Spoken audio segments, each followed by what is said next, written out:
Chapter 8. The Autumn of the Earthquake. One fine October day, when I was still in primary school, our desk started to tremble and shake. Our classes were still mixed at that age, and all the boys and girls yelled, "Earthquake!" We ran outside as we had been taught to do. All the children gathered around the teachers as chicks swarmed to the mother hen. Swat lies on a geological fault line, and we often had earthquakes. But this felt different. All the buildings around us seemed to be shaking, and the rumbling didn't stop. Most of us were crying, and our teachers were praying. Miss Ruby, one of my favorite teachers, told us to stop crying and to stay calm. It would be soon to over. Once the shaking had stopped, we were all sent home. We found our mother sitting in a chair holding the Quran, reciting verses over verse. Whenever there is a trouble, people pray a lot. She was relieved to see us and hugged us, tears streaming down her face. But the aftershocks kept coming all afternoon, so we remained very scared. We had moved again. We would move 7 times by the time I was 13 and were living in an apartment building. It was high for Mingora, 2 stories with a big water tank on the roof. My mother was terrified it would collapse on top of us, so we kept going outside. My father did not get home till late that evening as he had been busy checking all the other school buildings. When nightfall came, there were still tremors, and my mother was in a state of panic. Every time we felt a tremor, we thought it was the day of judgment. "We will be buried in our beds," she cried. She insisted we leave, but my father was exhausted, and we Muslims believe our fate is written by God. So he put me and my brothers, Kushal and Atal, then just a baby, to bed. "Go wherever you want," he told my mother and cousin. "I am staying here. If you believe in God, you will stay here. I think when there is a great disaster or our lives are in danger, we remember our sins and wonder how we will meet God and whether we will be forgiven. But God has also given us the power to forget, so that when the tragedy is over, we carry on as normal." I trusted in my father's faith, but I also shared my mother's very real concern. That earthquake of 8 October 2005 turned out to be one of the worst in history. It was 7.6 on the Richter scale and was felt as far as away to Kabul and Delhi. Our own town of Mingora was largely spared. Just a few buildings collapsed, but neighboring Kashmir and the northern areas of Pakistan were devastated. Even in Islamabad, buildings collapsed. It took a while for us to realize how bad it was. When the TV news began to show the devastation, we saw that entire villages had been turned to dust. Landslide blocked access to the worst affected parts, and all the phones and power lines were down. The earthquake had affected 30,000 square kilometers, an area as big as the American state of Connecticut. The numbers were unbelievable. More than 73,000 people had been killed and 128,000 injured, many of them crippled for life. Around 3.5 million people had lost their homes. Roads, bridges, water, and power had all gone.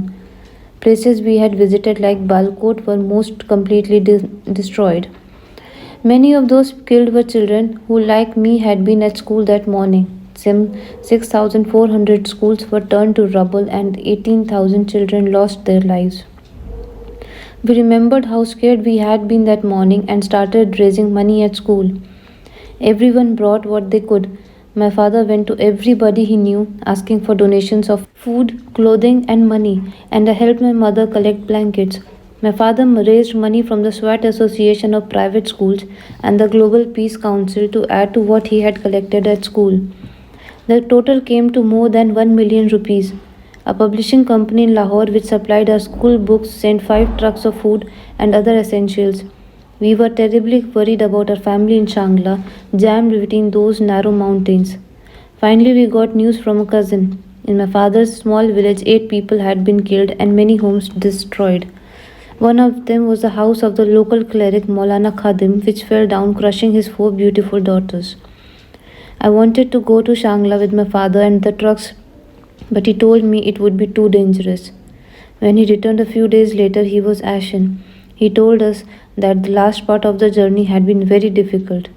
Much of the road had collapsed into the river, and large boulders had fallen and blocked the way. Our family and friends said they had thought it was the end of the world. They described the roar of rocks sliding down the hills and everyone running out of their houses reciting the Qurans and the screams as roof crashed down the howls of the buffaloes and goats. As the tremors continued, they had spent the entire day outdoors and then the night too, huddling together for warmth, even though it was bitterly cold in the mountains. To start with, the only rescue workers who came were a few from a locally based foreign aid agency and volunteers from the Tehrik-i-Nifaz-e Sharia-e Muhammadi, or Movement for the Enforcement of Islamic Law, the group founded by Sufi Muhammad that had sent men to fight in Afghanistan. Sufi Muhammad had been in jail since 2002 when Musharraf arrested a number of militant leaders after American pressure. But his organization still continued and was being run by his son in law, Maulana Fazlullah.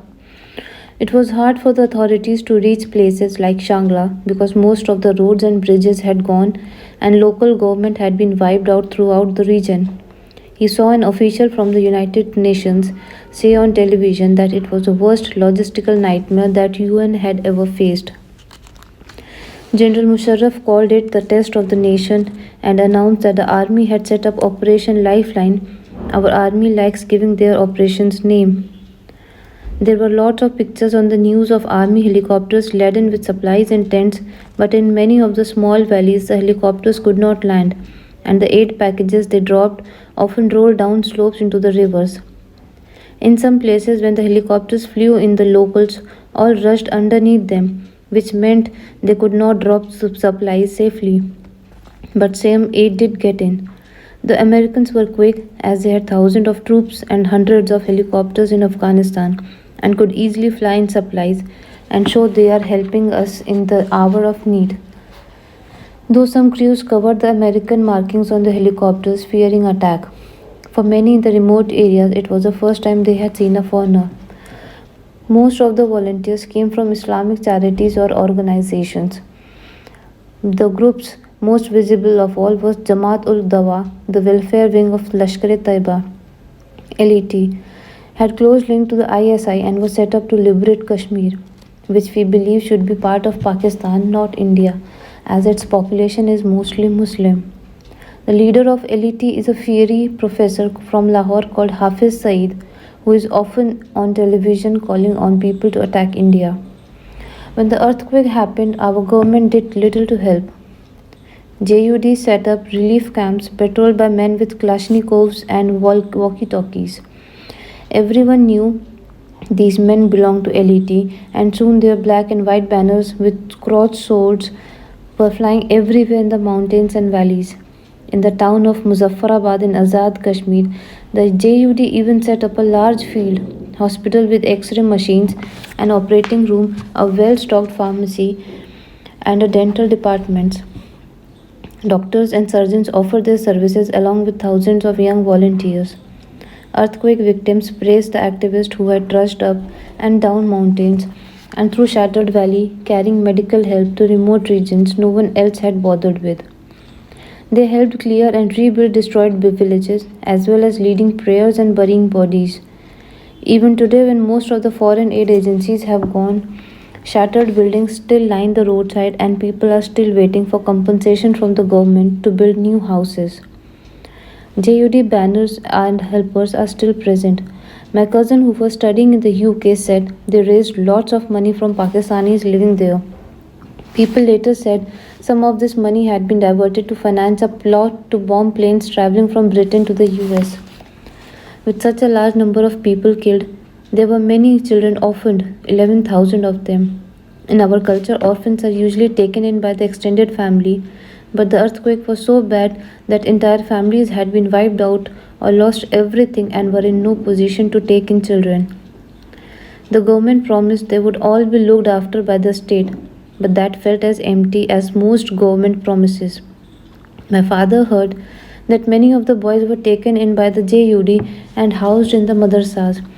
In Pakistan, madrasas are kind of welfare system as they give free food and lodging, but the teaching does not follow a normal curriculum. The boys learn the Quran by heart, rocking back and forth as they recite. They learn that there is no such thing as science or literature, that dinosaurs never existed, and man never went to the moon.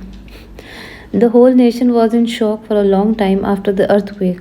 Already so unlucky with our politicians and military dictators, now on top of everything, we had to deal with natural disasters.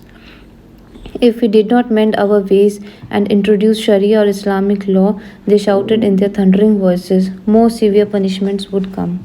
So, by this, friends, we come to an end of phase 1. In the next video, we will begin with phase 2 of I Am Malala. Thank you so much. Keep listening and keep supporting.